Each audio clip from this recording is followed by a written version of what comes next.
Are we already starting? Oh, okay. Okay. Hello. Welcome to our end of June garden tour.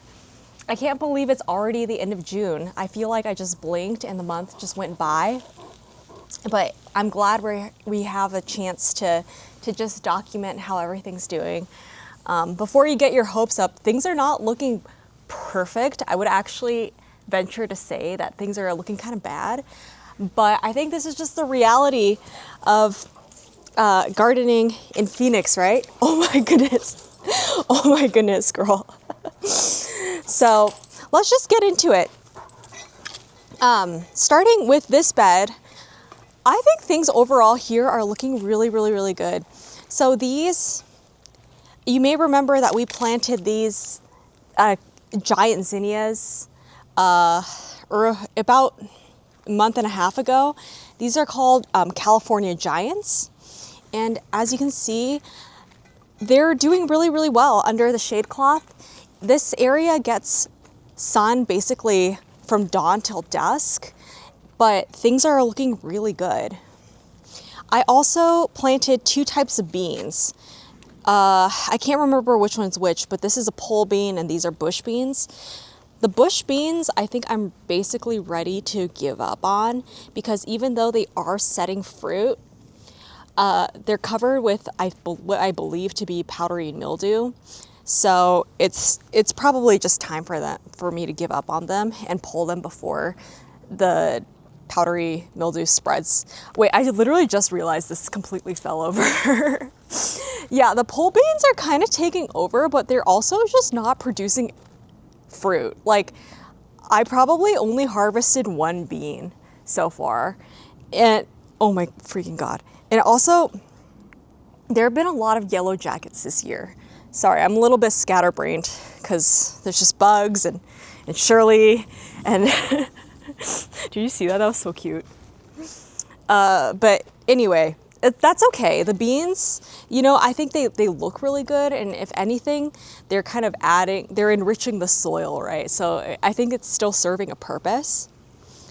But anyway, the zinnias have just have really exceeded my expectations in this area. Again, this is my first time growing zinnias this year, or growing zinnias at all. And so it's just been nice to see the success. I don't know if that's a friendly. Yeah, I'm really not sure. So if anyone knows, because it doesn't look like, you know, like a cute, like traditional bee, you know what I mean? If anything, I'm like worried it might be some kind of unfriendly beetle. Anyway, but to jump to this flower, I've been pretty pleased with these dwarf sunflowers in this area. I really love the color. I don't know if you can kind of tell, but this is kind of like a more pastel yellow color, and I just threw in a mix. So I've got like the more classic yellow here, a little bit more of like an autumny. Woo! Yellow jackets everywhere, literally everywhere. One thing I was noticing is that whatever is afflicting my bush beans, it seems to be like uniformly across the whole bed. So I wonder if this species is just susceptible, or this variety, or if maybe my watering schedule is just not working with, and everything else seems fine, you know what I mean? Like, I would think that if the disease were really an issue, it would have spread to the other plants by now, but it's like just the bush beans that are being affected. So I don't really know I'm just noting, and then I will figure out over time with experience what's going on. All right, let's move on to this area. So my thought is, the Vinca, I feel like, has filled in really, really nicely over the season. And I'm actually really pleased overall with the result. As I mentioned before, I think in this area, I would stick to purples and pinks going forward. I feel like the other colors are just kind of blinding on this western facing wall. But I will say, I think my concern was that the Vinca wasn't the right scale for the area. And my concern was that it was gonna look like a really dinky and like lame flower bed. But I think I've reevaluated, and I think next season I'm probably gonna go for something about this height. I might switch it up a little bit. I think I might add some gomphrena and just like a couple more varieties of flowers. But I think actually this scale I'm happy with, because I've experimented basically with like a small, medium, and large scale this year, right? The medium I think is cool too, but well, I think like the issue is I realized like I'm not the kind of gardener who will go out and deadhead and keep everything really tidy, at least not routinely. Like I honestly just don't think I have time for it right now. And you know, as lovely as this plant is, I don't think it looks good unless you go in and tidy it up on a routine basis. And you know, I've tried to deadhead here and there, and I've been cutting some blooms off just for like little arrangements inside.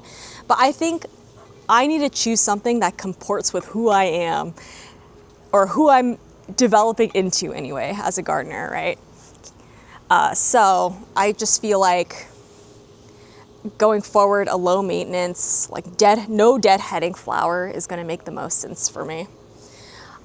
Similarly, with the tall scale plants, like this has been really, really fun to observe, but it's like, I just don't know if it's the right plant for the space, because I think with the sprinklers going and drip irrigation back here, it's too much moisture, and it's causing it to be just so structurally unsound. And even if you can imagine like a successful hedge across the whole area with these tall sunflowers, I think it would look cool. But like the other day, one fell over, and that was kind of a bummer because I had to spend some time cleaning that up. And then I also feel like, you know, for the week or so that they're blooming perfectly, it's glorious. But then pretty soon, you know, it starts to fade. And I just feel like the lifetime and like of the display value of the sunflowers is kind of short, and I'd have to get really good about planting in succession and all that if I really wanted to like maintain. So it's just more maintenance, and I don't know if I have time for maintenance right now, or the gumption for maintenance. So long story long, I think I'm going to stick with a squattier, formal, but relatively low maintenance flower bed for next year. All right, so now we're moving on to this area. I don't know if there's really much to say about this one, except that I'm happy with it. I think it's going quite well. The star jasmine honestly has exceeded my expectations for this summer.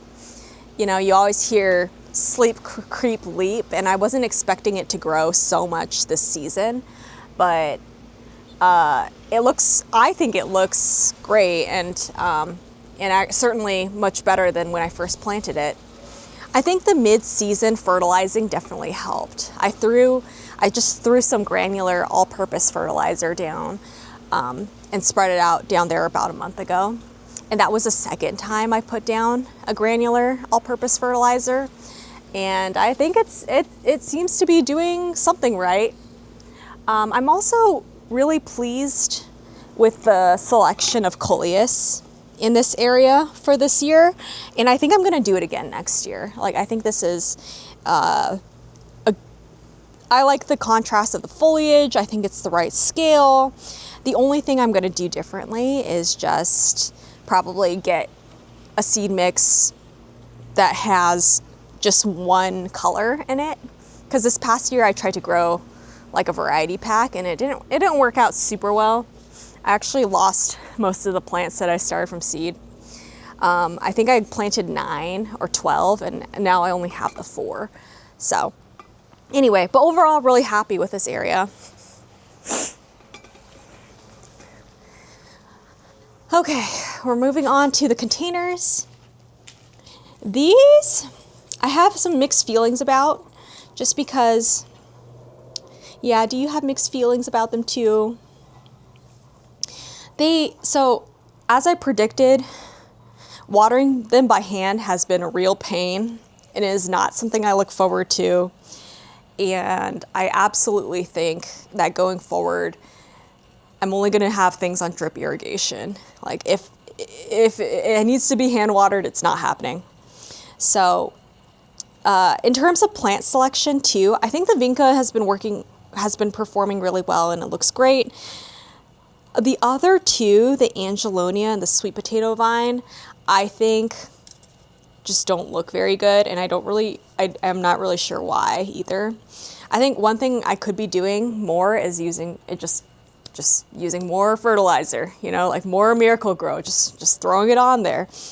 But also I just feel like maybe the watering situation is not, like the plants aren't that happy with, like they would be happier with drip irrigation. So I think going into fall, winter, because I don't have it in me, honestly, to install the drip irrigation for this summer. But I think going into fall, winter, I'm gonna use a little hose timer and put it right here, and then put the supply tubing maybe going up there, and then have the 1/4 inch tubing just going straight down the poles.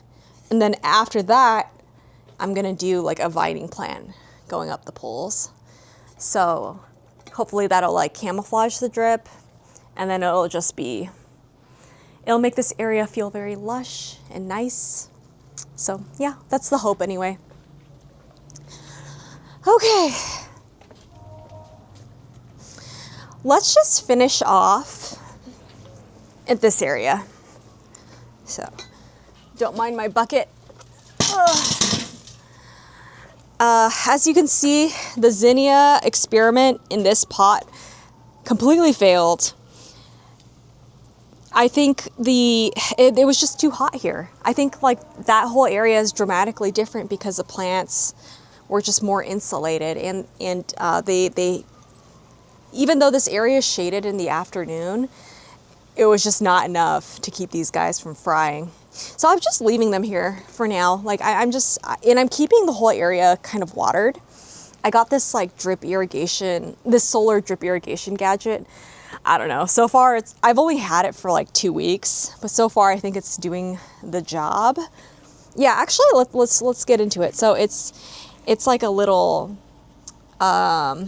filter and then a little solar powered pump.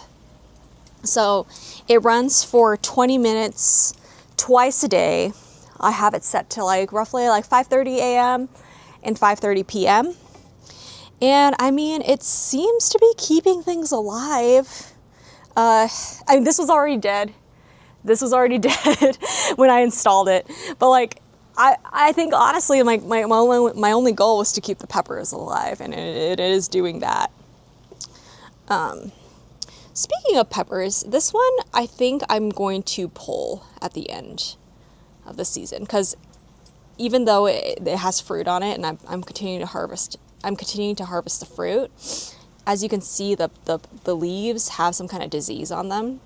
And I think it's just a sign that like the plant is stressed out by the high temperatures. And I also think it's contrary to my philosophy, I guess, to just fight the disease as it comes up. If a plant is getting disease because the temperature is not right, then I think it's better to just go ahead and save seeds from it and then just replant, when the temperature's right.